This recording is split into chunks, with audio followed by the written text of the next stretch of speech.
할렐루야. 예배 나오신 여러분을 주님의 이름으로 환영하고 축복합니다. 예배를 통해서 하나님이 부어주시는 사랑이 가득 채워지시기를 바랍니다.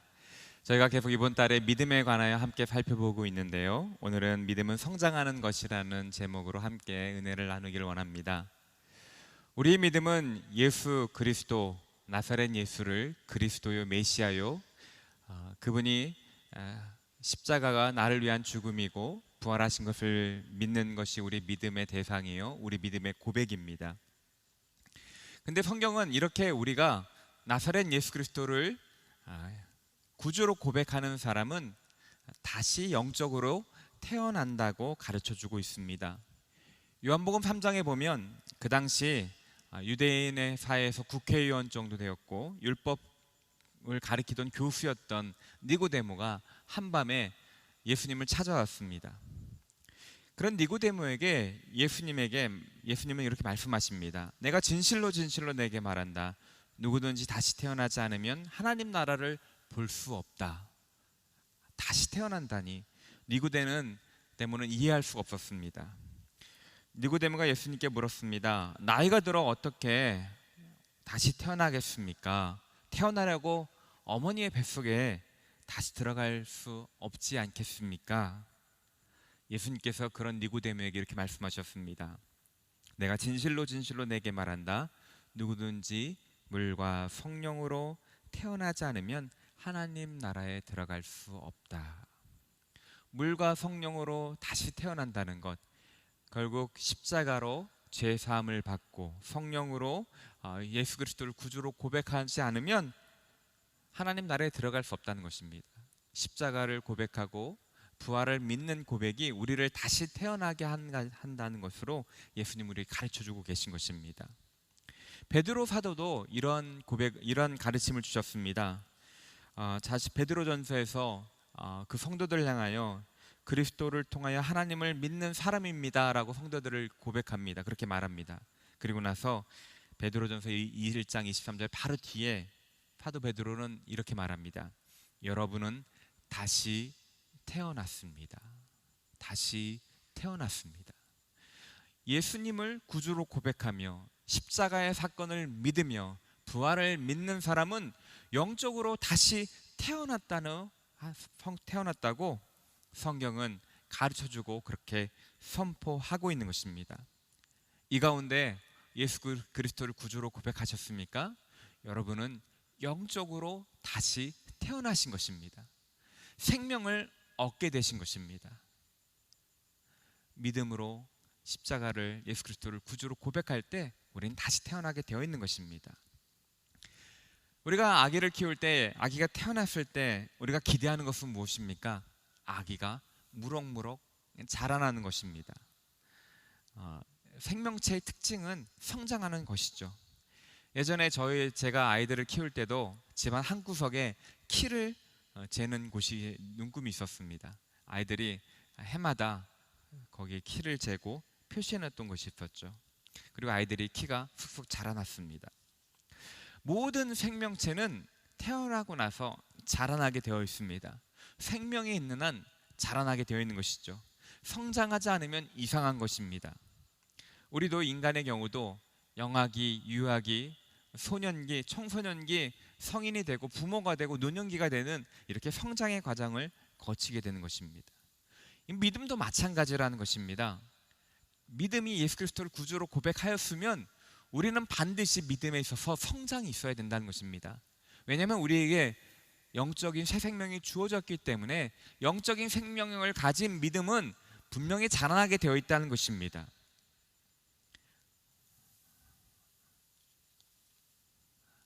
만약에 믿음을 가지고 있다고 하는데 믿음이 자라나지고 있지 않다면 우리는 그 믿음이 정말 살아있는 믿음인지 죽은 믿음인지 우리 한번 의심해 봐야 된다는 것입니다.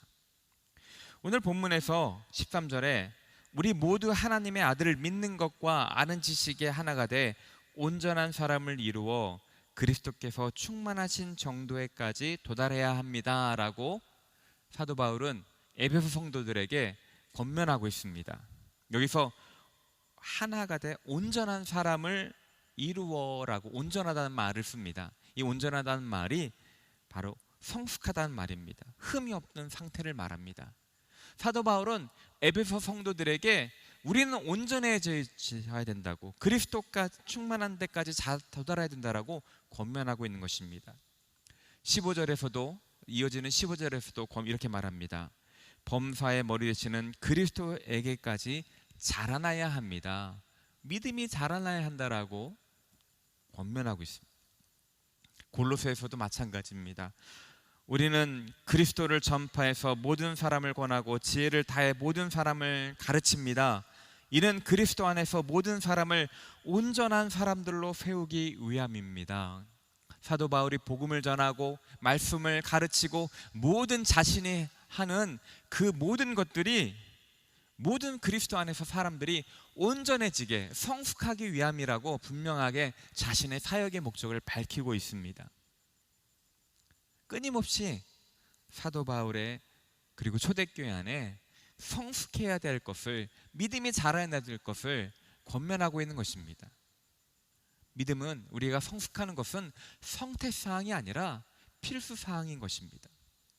예수님도 이렇게 제자들에게 말씀하셨습니다. 마태복음 5장 48절에 보면 그러므로 너희 하늘에 계신 너희 아버지의 온전하신가 같이 너희도 온전하라. 이 온전하라는 말이 아까 사도 바울이 썼던 그 단어와 똑같은 단어입니다.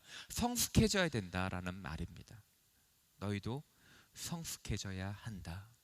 하나님께서 우리에게 기대하시는 건, 우리가 예수 그리스도를 구주로 고백하였을 때, 생명을 가졌을 때 하나님께서 우리에게 기대하시는 것은 성장하는 것, 성숙하는 것입니다.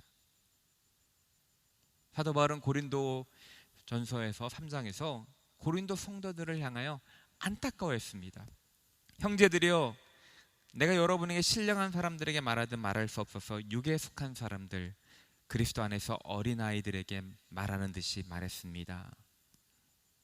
나는 여러분에게 젖으로 먹이고 단단한 음식으로 먹이지 않았습니다. 여러분이 감당할 수 없었기 때문입니다. 고린도 성도들이 아직 영적으로 어린아이라고 사도 바울은 진단하고 있고 그 영적인 수준을 가르쳐주고 있습니다. 그들이 영적으로 어린아이 그 모습에 계속 머물러 있는 것을 안타까워했던 것입니다. 생명이 있는 교회가 계속해서 성장해야 되는데 그들이 은사도 있었고 그들 가운데 놀라운 방언의 능력도, 여러 가지 예언의 능력도, 너무나도 탁월한 능력도 있었지만 그들이 아직도 영적으로 자라나지 않았기에 안타까워했던 것을 보게 됩니다. 근심했던 것입니다. 믿음이 성장하지 않았기 때문입니다. 저도 심각한 건 아니었지만 비슷한 것을 경험해 본 적이 있습니다. 저희가 첫 아이를 낳을 때 비슷한 또래에 다른 두 아이가 태어났습니다. 저희가 같이 동네에서 같이 저희 비슷한 임신을 같이 해서 거의 한두 달 차이로 같은 달에 새 아이가 태어났습니다. 그런데 같이 태어난 그 두 아이들은 돌이 되었을 때 일어서고 걷기 시작했는데 저희 큰아들은 전혀 일어날 생각을 안 하고 배로만 기어다니는 것이었습니다. 다른 두 아기들은 일어서서 아장아장 걷는데 저희 아들은 서지도 못하는 그 모습에 얘가 왜 이러지? 발달이 늦은 거 아닌가? 나름대로 조금씩 염려되기 시작하더라고요. 그러다가 만 14개월 지나서 드디어 서고 걷게 되었습니다. 이것은 부모가 아이가 자라나지 않으면 근심하게 되는 것입니다. 이것은 하나님 아버지도 마찬가지입니다. 우리 믿음이 성장하지 않으면 이것은 하나님을 근심하게 하는 것과 아버지를 근심하게 하는 것입니다. 하나님은 우리 자녀들이 성장하기를 원합니다. 육체적으로 성장하는 것도 우린 근심거리요, 그것이 문제라고 여겨집니다. 그런데 영적으로 자라지 않으면 이것은 더 큰 문제인 것입니다. 왜? 영적으로 성장하는 것보다 더 큰 문제를 일으키기 때문인 것입니다. 훨씬 광범위한 범위에 우리 삶 가운데 영향을 끼치기 때문인 것입니다. 우리의 믿음이 성장하지 않으면 그만큼 우리 삶은 하나님이 약속하신 풍성한 삶을 누리지 못하게 되어 있습니다. 그래서 우리는 믿음이 자라기를 바라야 되고 믿음이 성숙하기를 소망해야 된다는 것입니다. 저희 둘째 아들이 사춘기 때 키가 굉장히 크고 싶었던 것 같습니다. 어디서 잠을 많이 자고 우유를 먹으면 키가 큰다라고 들었던 것 같습니다. 그래서 고등학교 때 우유를 하루에 1리터씩 먹었고요. 밤 10시만 되면 성장 호르몬이 10시부터 나온다고 10시부터 자기 시작했습니다. 그러더니 정말 저희 집에서 가장 큰 아이가 되어 큰 사람이 되었습니다. 아이들도 키가 자라고 싶어서 우유를 먹고 자라고 그렇게 성장하게 원할 때 행동을 하는데, 우리가 영적인 생명을 가지고 있다면 우리 안에 영적으로 성숙하고 싶은 갈망함이 있어야 된다는 것입니다. 예전의 모습과 지금의 모습이 전혀 다름없이 그대로 머물러 있다면 이건 심각한 문제인 것입니다. 우리는 우리 자신의 모습을 한번 살펴보고 자신에게 물어봐야 합니다. 나의 믿음은 과연 성장하고 있는가? 지난 5년 전의 모습과 지금 현재의 모습은, 나의 믿음은 성장하고 있는가? 여러분, 만약에 믿음이 성장하고 있지 않다면요, 이것은 굉장히 심각한 상황인 것입니다. 교회만 오래 다닌다고 성장하는 것이 아닙니다. 어떤 분들은 교회에 경험이 많고 오래 다녔기 때문에 나는 성숙한 사람이라고 착각하는 분들이 계십니다. 뉴욕의 뉴라이프 교회라는 곳에 다니던 제이라는 분이 이런 고백을 하셨습니다. 저는 22년 동안 그리스도인으로 살아왔습니다. 그런데 제 신앙의 나이는 22살이 아니고 1살에 불과합니다. 저는 22년간 1살로 살아온 것 같습니다. 자신의 믿음이 성장하지 않았던 것을 깨달았던 사람의 고백인 것입니다.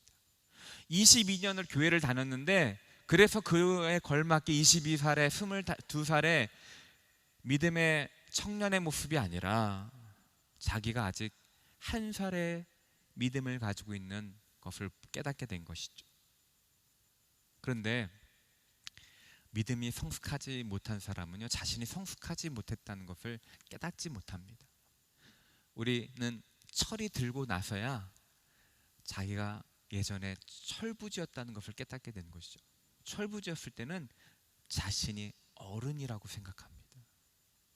혹시 이 가운데 나는 믿음이 성숙한 사람이라고 생각하고 있는 분 계시다면 어쩌면 영적인 철부지일 수도 있다는 것입니다. 그런데 그래서 믿음의 성숙함에 대한 전혀 갈급함이 없다면 정말로 우리는 믿음에 대하여, 나의 믿음에 대하여 다시 생각해 봐야 된다는 것입니다. 예수님께서 명령하신 것입니다. 초대교회 사도 바울이 편지를 쓸 때마다 자신의 모든 복음을 전파하고 가르치는 목적이 우리가 성숙하는 것이라고, 그리고 우리가 교회를 다니고 우리가 말씀을 읽고 예배를 드리는 이 모든 것의 목적이 성숙하는 것인데, 전혀 성숙하고 있지 않다면, 자라나고 있지 않다면 큰 문제인 것이고, 우리 믿음을 점검해 봐야 된다는 것입니다. 사랑하는 성도 여러분, 여러분의 믿음은 성장하고 있으신지요? 지금 여러분의 믿음의 수준은 어떤 몇 살인 것 같습니까? 영적인 유아기에 머물러 계십니까? 아니면 영아기에 머물러 계십니까? 청소년 계십니까? 아니면 다른 사람을 품고 다른 사람을 기르는 성년이며 부모이며 부모의 단계에 머물러 계십니까? 여러분 안에 믿음이 성숙하고 싶은 갈망함은 있으신지요? 아니면 영적으로 성숙하는 갈망함보다 부자가 되고 싶고 유명해지고 싶고 승진하고 싶고 그런 갈망함으로 더 마음이 채워졌는지요? 이곳에 계신 모든 분들이 예수 그리스도를 구주로 고백하며 영원한 생명을 갖게 되시길 주님의 이름으로 축원합니다. 그리고 그 고백을 하신 분들, 모든 분들에게는 그 영적인 수준에 머무르는 것이 아니라 날이 갈수록 믿음이 성숙해져서 주님을 더 닮아가게 되기를 주님의 이름으로 축원합니다. 더 성숙하기를 갈망하게 되시기를 바랍니다. 이럴 때 우리가 다시 한번 생각해 볼 것은, 과연 그렇다면 믿음이 성장한다는 것, 성숙한다는 것은 무엇이냐는 것입니다. 오늘 본문에서 사도 바울은 온전한 사람을 이루어 13절에 그리스도께서 충만하신 정도에까지 이르러야 된다라고 말합니다. 15절에서도 그리스도에게까지 자라나야 한다고 말합니다. 성경이 제시한 우리의 성숙의 목표는 예수님이십니다. 예수 그리스도가 되기를 원하십니다. 여기 계신 모든 분들이 예수 그리스도와 같이 되기를 소망하는 것이 예수님의 뜻이고 성경의 가르침인 것입니다. 그리고 결국엔 그것은 우리가 하나님 나라 갔을 때 이루어질 것입니다. 그러나 이 땅 가운데 예수님은, 하나님은, 우리 아버지는 여러분 한 분 한 분이 예수님에 이르기 있도록 자라나기를 소망합니다. 예수님에 이른다는 말이 참 부담되는 말입니다. 그래서 예수님이란 분은 과연 어떤 분이신가, 예수님의 어떤 모습을 우리 닮아가야 될지 오늘 몇 가지 살펴보기 원합니다. 첫 번째, 예수님은 자신이 누구인지를, 하나님 안에서 자신이 누구인지를 분명히 아셨습니다. 자신이 메시아요, 하나님의 사랑받는 아들임을, 하나님이, 그 예수님은 하나님 안에서 자기 누구인지를 알았기 때문에 사탄의 어떠한 꾀임과 유혹에도 넘어지지 않았고 말씀으로 물리쳤던 것을 봅니다. 예수님은 자기 자신이 하나님 안에서 누구인지를 분명히 아셨습니다. 한 번도 그 정체성이 흔들린 적이 없습니다. 아빌라 테레사라는 분이 계십니다. 그분이 온전함에 이르는 길이라는 책을 쓰셨는데 거기에 이런 말씀하셨습니다. 영적 생활의 거의 모든 문제는 자기 이해의 부족에서 비롯된다. 자기가 누구인지를 모르기 때문에 모든 영적인 문제가 발생된다는 것입니다. 우리는 끊임없이 이 세상에 살면서 세상에 규정하는 대로 나 자신을 바라보길 쉽습니다. 여러분 누구십니까?를 물었을 때 우리는 그 누구라는 그 나이가 누구인지를, 그 레퍼런스를 통해서 알 수 있는데 그것을 세상의 기준을 통해서, 세상에 말하는 것을 통해서 규정할 때가 많다는 것입니다. 근데 성숙한 사람은 세상의 규정대로가 아니라 하나님 안에서 내가 누구인지를 분명히 아는 사람이 성숙한 사람인 것입니다. 예수님처럼. 영화 아마데우스를 잘 아실 것입니다. 거기 궁정악사 안토니오 살리에리가 있습니다. 그는 사실 궁정악사로서 그 당시 이미 인정받는 음악가였습니다. 근데 모차르트가 나타나자 자신에게 없는 천재성이 모차르트에게 있는 것을 보고 질투심에 그는 모차르트를 시기하고 질투하면서 그 영혼이 망가지는 내용이 모차르트의 그 영화 아마데우스에 나옵니다. 하나님 안에서 자기가 누구인지를 발견하지 못했기에 그는 계속해서 모차르트와 자신을 비교하면서 자기 정체성을 찾았고, 그래서 남들보다 모차르트보다 못한 모습을 보면서 그는 자기 자신을 파괴해줬던 것입니다. 내가 누구인지를 하나님 안에서, 하나님 그리스도 안에서 하나님의 기준으로 모를 때 우리 영혼은 무너져가는 것입니다. 여러분, 성경은 끊임없이 그리스도 안에서 내가 누구인지를 말해주고 있습니다.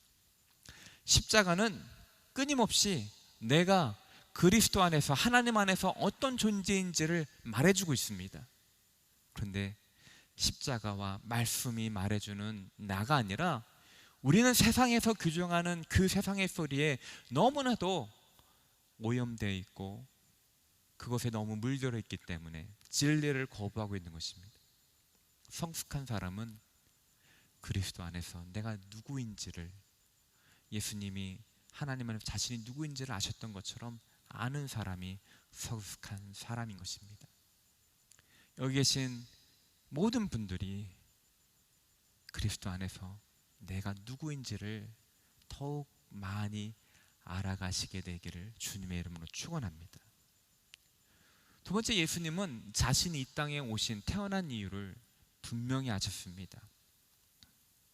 예수님은 십자가를 위하여 이 땅에 태어나셨습니다. 예수님은 십자가를 통하여 제자들을 구원하시고 제자들을 길러시면서 제자를 통해 교회를 탄생시키시고 그것을 통해서 이 땅의 온 일을 구원할 계획을 가지고 이 땅에 오셨습니다. 예수님의 모든 삶은 그 십자가와 교회를 탄생하기 위하여 그 삶이 목표가 세워졌습니다. 그리고 그 제자들이 하나님의 자녀가 삶을 삼아서 그들을 통해서 하나님께 영광을 돌리는 그런 삶을, 그런 목적을 위하여 그분은 오셨고 그 목적을 위해서 항상 그 사명을 감당하시는 삶을 살았습니다. 마찬가지로 성숙한 사람은 이 땅에 하나님께서 나를 존재하게 하신 이유를 분명히 아는 사람입니다. 내 삶을 향한 하나님의 목적을 분명히 아는 사람이 바로 성숙한 사람이라는 것입니다.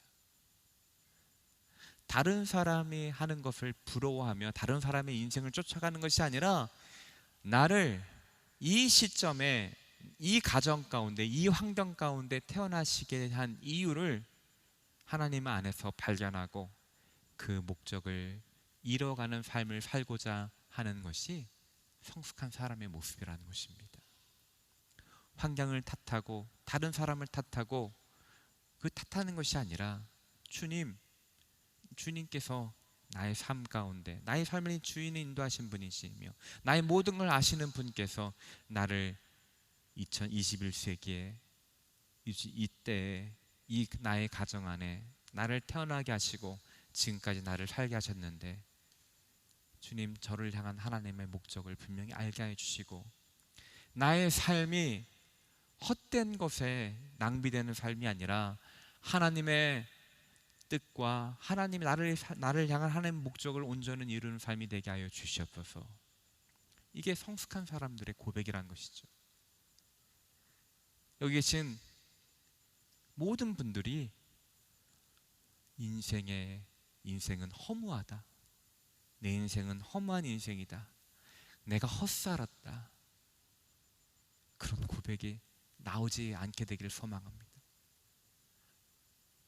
여기 계신 모든 분들이 하나님 앞에 섰을 때 내가 푯대를 향하여 달려가노라 라고 사도 바울이 고백했던 것처럼 여러분 삶 가운데 허락하신 하나님의 목적을 내가 이루는데 헌신했노라, 달려왔노라 고백하는 그런 성숙한 인생이 되기를 주님의 이름으로 축원합니다. 그래서 성장하는 사람은요, 성숙한 사람은요, 날이 갈수록 자신의 인생에 하나님의 뜻을 발견해가는 사람인 것입니다. 세상에서 말하는 돈 버는 것이 내 인생의 목적입니다 라고 말하지 않는 것입니다.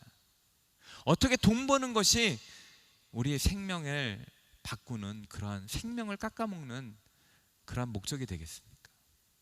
여기 계신 모든 분들이 여러분의 인생의 목적을 알아감으로 그러한 은혜가 있기를 주님의 이름으로 축원합니다. 세 번째는 예수님을 통해서 하나님을 드러내셨습니다. 나를 보는 자가 하나님을 보는 자라고 말씀하셨습니다. 예수님은 온유하시며 거룩하시며 기쁨이 가득하시고 신실하시고 인내하시는 분이셨습니다. 예수님을 닮아간다는 것은, 성숙한다는 것은 바로 이러한 예수님의 인품을 닮아간다는 것입니다. 갈라디아서 5장 22절 23절에 보면 성령의 열매는 사랑과 기쁨과 화평과 오래 참음과 친절과 선함과 신실함과 온유와 절제니, 예수님의 인품입니다. 하나님의 성품입니다. 믿음으로 성숙한 사람이면 사람일수록 작년보다 올해 더 온유한 사람이 되는 것입니다. 날이 갈수록 기쁨으로 채워지는 것입니다. 날이 갈수록 더 오래 참게 되는 것입니다. 더 신실해지고 더 친절해지는 것입니다. 그것이 성숙해지는 사람의 특징인 것입니다. 사랑하는 성도 여러분, 우리의 성숙은 나이가 드는 것이 아니라 이러한 나이에 상관없이 예수님의 성품이 더 많이 들어가는 것이 성숙한다는 것입니다. 여기 계신 모든 분들이 여러분의 삶을 통해서 주변에 있는 사람들이, 여러분의 주변에 있는 사람이 예수님의 성품을 경험하게 되시길 주님의 이름으로 축원합니다. 그리고 여러분의 삶이 작년보다 올해보다 내년에 더 예수님의 성품, 예수님의 말과 온유함과 신실함과 기쁨과 화평과 그런 예수님의 성품이 나타내어지시기를 바랍니다. 이 말을 하는 저도 좀 두렵죠. 목사로서 이런 말 해놓고 날이 갈수록 저 목사 개팍해져 이런 소리 하면 힘들잖아요. 정말 예수님을 닮아가는 사람, 그래서 말부터 바뀌어야 되는 것입니다. 다른 사람을 향해서 오래 참아줘야 됩니다. 근데 어르신들이 보면 날이 갈수록 못 참으시는 분들이 계시더라고요. 그럼 내가 주님을 닮아가고 있는지 한번 살펴봐야 된다는 것입니다. 네 번째는 예수님은 고통을 통해 성숙히 가셨습니다.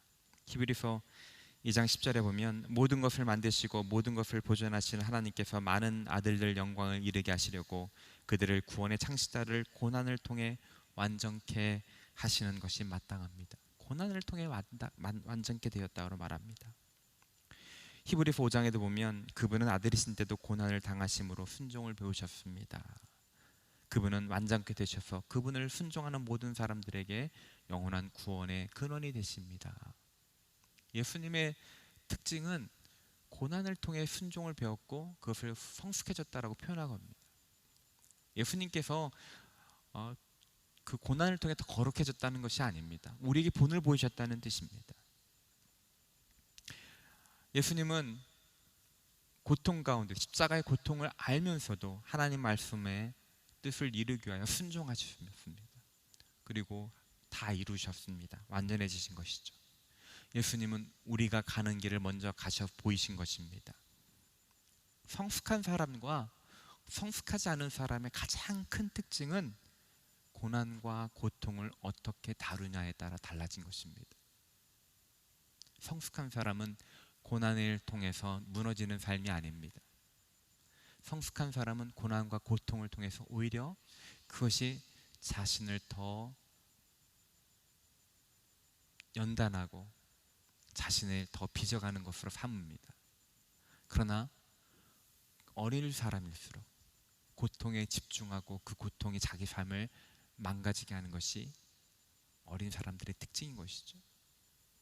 여기 계신 모든 분들이 예수님을 닮은, 그래서 고난을 통해서 무너지는 것이 아니라 고난이 여러분의 삶을 더 아름답게, 더 단단하게 빚어가는 통로가 되며, 그래서 예수님께서 그 고난을 순종함으로 배워가셨던 것처럼 고난을 통하여 하나님을 구원을 바라며 고통과 고난 가운데서도 회복시킬 하나님을 더 바라는, 기쁨을 바라는 그런 성숙한 믿음을 가진 여러분 되시길 주님의 이름으로 축원합니다. 그리고 제가 두 번째, 마지막으로 믿음은 사랑하는 것이라고 하였습니다. 그래서 믿음이 성숙한 사람은 잘 사랑하는 사람이라고 하였습니다. 오늘 아까 우리 특순을 해주셨던 서해안 자매도 하나님의 사랑이 이 땅의 모든 물로 먹물 삼고 하늘을 두루 삼아도 하나님의 사랑을 다 쓸 수 없다라는 찬양을 했는데, 예수님은 그 삶의 사랑으로 가득한 분이셨습니다. 예수님은 하나님을 온전히 사랑하셨고 자신을 못 박는 사람들까지 사랑하신 분이셨습니다. 성숙한 사람은 잘 사랑하는 사람입니다. 우리는 믿음이 성숙하면 성숙할수록 하나님을 더 잘 사랑하고 자식이 자신을 잘 사랑하고 이웃을 더 잘 사랑하고 하나님이 만드신 이 창조물을 더 잘 사랑하게 되는 것입니다. 성숙한 사람은 잘 사랑하는 사람인 것입니다. 여기 계신 모든 분들이 잘 사랑하시게 되시기를 주님의 이름으로 축원합니다. 사실 우리가 다 성숙하고 싶고 잘 사랑하고 싶고 고통을 잘 견디고 싶습니다. 인생의 목적을 발견하고 싶습니다. 그런데 이 땅 살면서 그게 쉽지 않죠. 싱글레어 퍼거슨 목사님은 우리가 성숙하기가 참 어려운 시대에 살고 있다라고 말합니다. 그 이유가 현대 사회가 믿음의 성숙을 방해하는 사회라는 것입니다. 빠르게 변하고 소비적이고 이미지 중심적이고 미디어가 지배하는 이 시대에 우리는 즉각적인 반응에 익숙한 나머지 사실 성숙한다는 것은 하루아침에 우리가 성숙할 수 없습니다. 시간이 걸리는 것인데 그것에 우리는 익숙하지 않기 때문에 이 시대에 더 어려워진다고 말합니다. 오늘 사도 바울이 더 이상 사람들의 속임수 곧 거짓된 관계로 인한 술책에 넘어가 온갖 교훈의 풍조에 떠밀리고 휩쓸리는 어린아이가 되지 말고라고 말합니다. 어린아이일수록 이 세상의 풍조에 휩쓸리게 되는 것이죠. 이 세상은 더 강력한 무기로 미디어로 SNS로 우리를 더 풍조에 흔들고 있는 것입니다. 그래서 우리는 더 어쩌면 하나님을 인품을 말하고 성품을 말하고 고통을 인내하는 걸 말하면 진통제에 익숙한 이 시대에 그것이 참 먼 얘기처럼 들립니다. 그래서 참 성숙한다는 것을 갈망하는 것이 어렵게 됩니다. 또 우리 개인적인 배경들이 우리 성숙을 발광합니다. 어렸을 때 학대와 트라우마와 지지와 사랑을 받지 않은 그런 상처들이 우리가 온전히 성장하게 되는 것을 방해합니다. 또 이 땅에 있는 교회의 모습들이 우리가 성숙하는 것을 방해하는 것입니다. 현재 우리 교회 안에 재미를 추구하고 이 믿음의 문화, 신앙의 문제는 삶과 죽음의 문제인데 이 진지한 것들을 가벼운 것으로 바꿔버렸습니다. 말씀을 가르치지 않았습니다. 데이비 웰스라는 목사님은 이렇게 말씀입니다.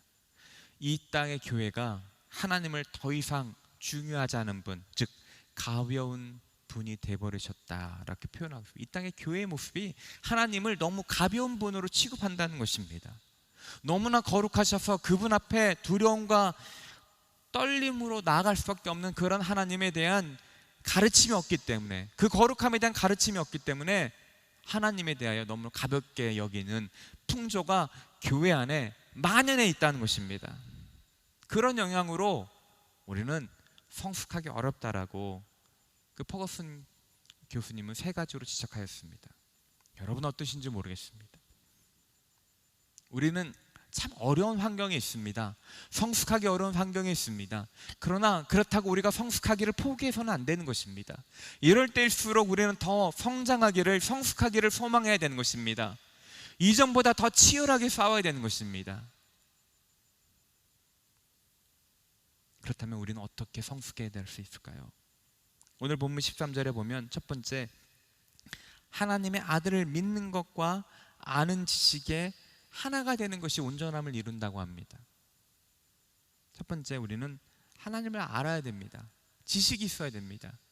그러기 위해서는 말씀을 들어야 되는 것이죠. 영적인 음식은 말씀을 먹어야 되는 것입니다. 말씀을 듣고 말씀 앞에 나아가야 하나님을 알게 되는 것입니다. 그런데 그것에 멈추는 것이 아니라 믿음으로 하나가 된다는 말입니다. 이게 무엇입니까? 말씀에 순종해야 된다는 것입니다. 마태복음 7장 24절에서 26절에 보면 예수님께서는 바위 위에 집을 지은 사람과 모래 위에 지은 사람을 비교하고 있습니다. 바위 위에 집을 지은 사람은 말씀에 그대로 실천하는 사람은 바위 위에 집을 짓는 사람이라고 했습니다. 비가 내려 홍수가 나고 바람이 불어도 그 집은 무너지지 않는다고 말합니다. 그러나 말씀을 듣고 알지만 실천하지 않는 사람은 모래 위에 집을 짓는 사람이라고, 조금만 어려운 일이 생기면 그 집이 무너진다고 말합니다. 하나님을 아는 것과 믿는 것이 하나 되는 것, 바로 말씀을 듣고 순종하는 것입니다. 매일 하루에 한 가지만이라도 내 뜻대로, 내 마음대로, 내 생각대로 세상에 말하는 대가 아니라 말씀 가운데 들은 것들을 삶 가운데 실천하려는 것들을 한 가지만 한다 하면 그 말씀이 우리 삶을 빚어갈 것입니다. 그 말씀이 우리를 깎아서 하나님의 걸작품으로 성숙하게 이뤄가게 할 것입니다. 우리는 아는 것과 믿는 것에 하나가 되는 삶을 살 때 성숙할 수 있는 것입니다. 성경 공부에서 그치는 것이 아니라 성경 공부에서 깨달은 것, 설교를 듣는 것에서 그치는 것이 아니라 설교를 들은 것 가운데 한 가지를 붙잡고 내 아이의 삶 가운데 하나 한 가지라도 순종할 때 바로 그때 우리는 성숙해 갈 수 있다는 것입니다. 두 번째, 어린아이는 세상의 풍조에 떠밀리고 휩쓸린다고 하였습니다. 그런데 15절에 보니까 사랑 가운데 진리를 말하며 범사의 머리 되시는 그리스도까지 자라나야 합니다. 세상의 거짓말이 아니라 사랑과 진리의 닻을 내릴 때 그리스도께 자란다는 것입니다. 우리는 살아가면서 거의 24시간 내내 세상의 소리를 듣습니다. 세상의 가치관으로 교육을 받습니다. 세상의 풍조가 얼마나 센지 우리는 매일같이 흔들릴 수밖에 없습니다. 교회를 다닌다 하더라도 이 세상의 거친 풍랑에 우리는 매일 흔들리는 어린아이 같은 신앙을 가졌습니다. 그럴 때 우리는 성숙하기 위하여 성경이 제시한 바는 사랑 가운데 진리의 닻을 내리는 것입니다.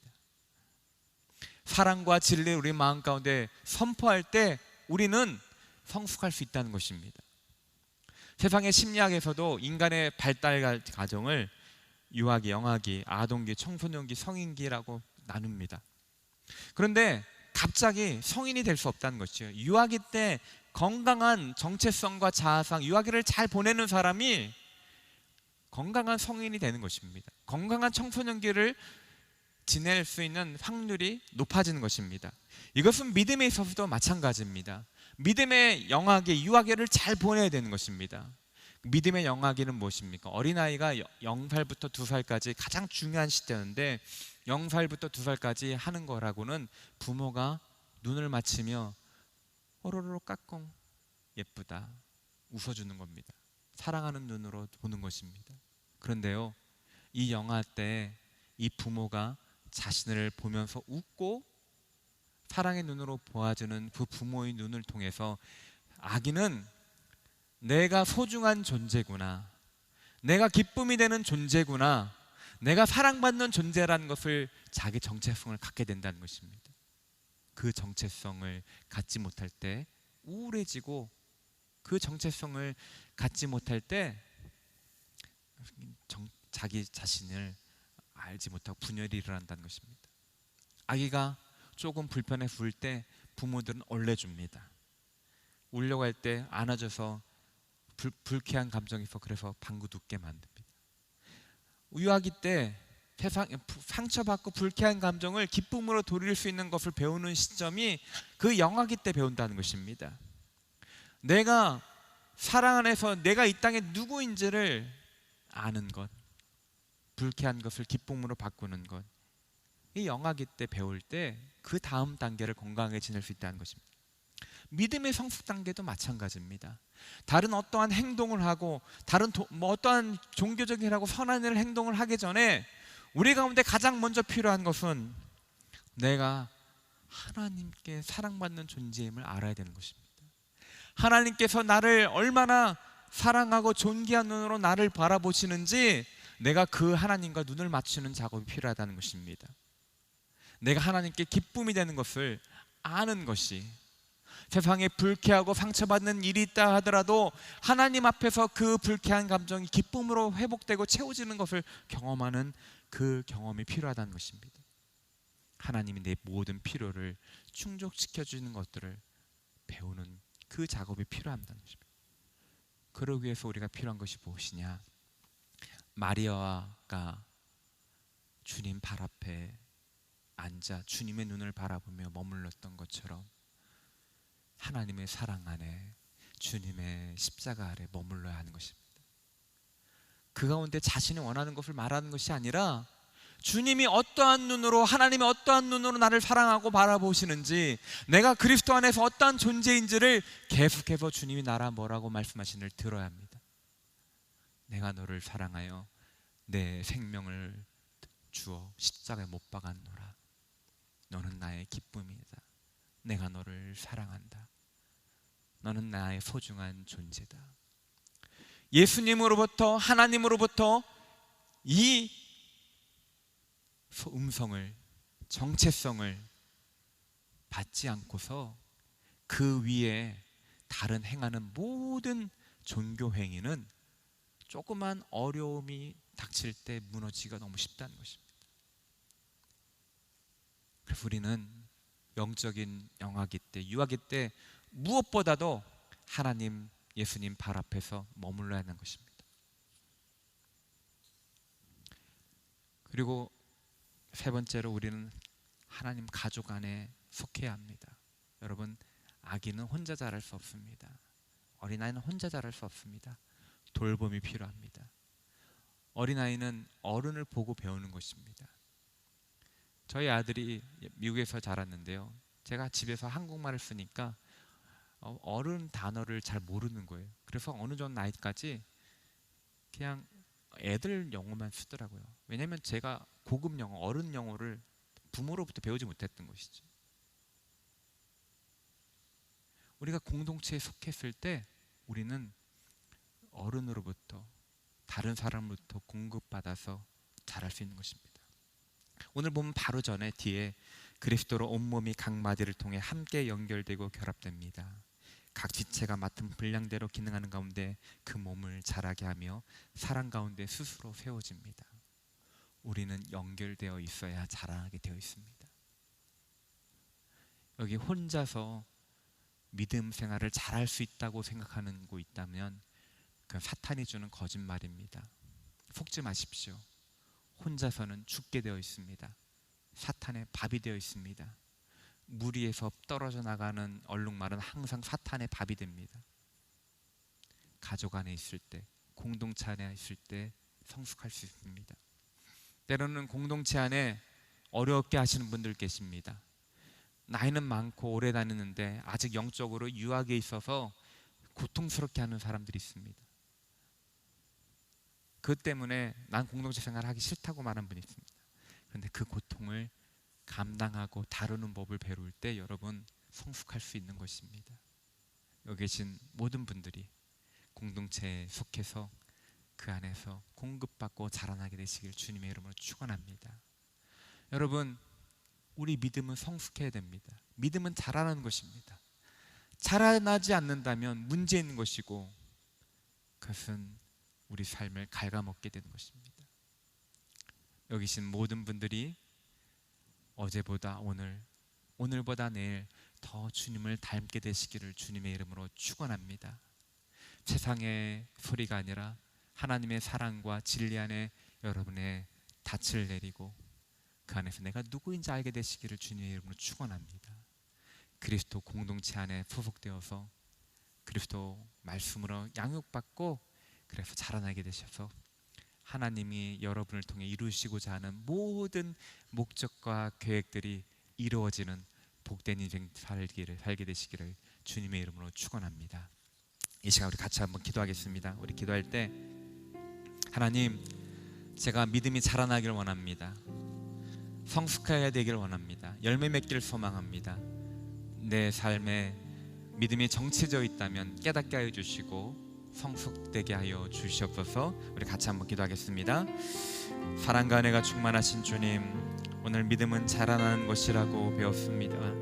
하나님, 우리가 더욱더 영적인 성숙을 갈망하게 하여 주시고 예수님을 닮기를 소망하게 하여 주시고 말씀과 주님의 사랑 안에 진리 안에 거함으로 성숙되게 하여 주시옵소서. 이곳에 계신 모든 분들이 그리스도의 장성한 분량까지 자라나기를 소망하며 축복합니다. 주님, 은혜를 베풀어 주시옵소서. 하나님, 우리를 생명으로 인도해 주셔서 감사합니다. 진리 안에 머물며 사랑 안에 거함으로 그리스도의 장성한 분량까지 자라나는 저희 모두 되게 하여 주시옵소서.